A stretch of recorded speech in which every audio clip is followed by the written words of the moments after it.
Okay, let's take a look at what themes are.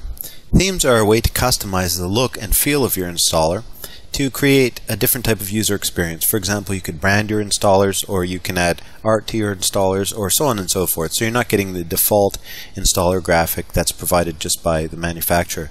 So let's take a look at the screens area here, project theme. So we'll click on that and we'll take a look at the themes that are available in Setup Factory.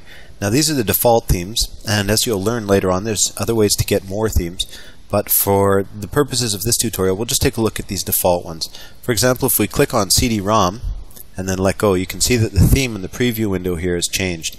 If I go to the side view, it's a lot more obvious. For example, here would be the at work theme, here would be the computer theme, and so forth.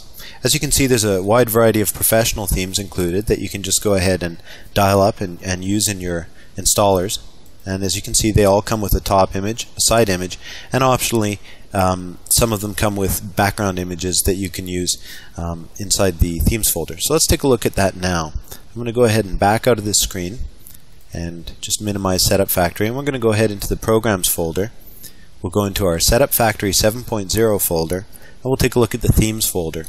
As you can see here, there's a variety of themes installed by default. Let's take a look at the CD-ROM theme.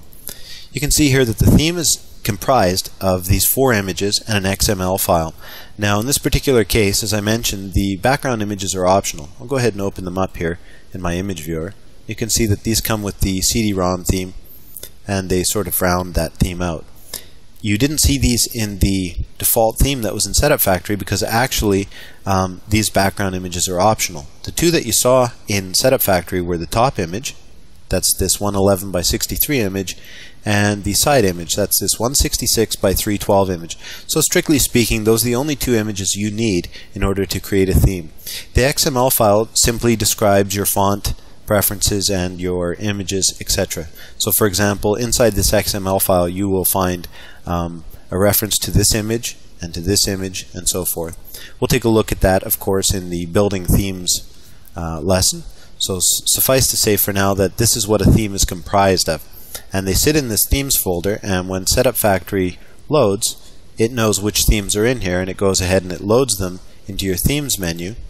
And we'll just take another quick look. That's this menu right here. So you can go ahead and choose between all these different themes. So for example, you might use this science fiction installer for doing a video game installer, whereas you might be more prone to use for example, the computer theme for an office software installer, and so forth. So the big thing about Setup Factory, of course, is that it's the only professional install maker on the market that allows you to really customize your installers to this extent. In the style editor, which is found by clicking on this edit button here in the themes panel,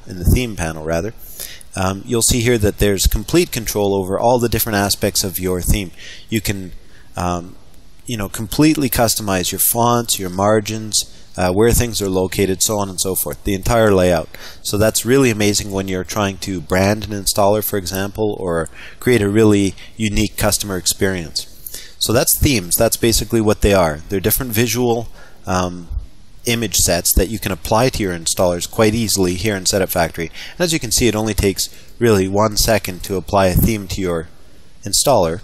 And it's really worthwhile. It's really going to make you stand out from the pack, and your customers are going to remember that sort of thing.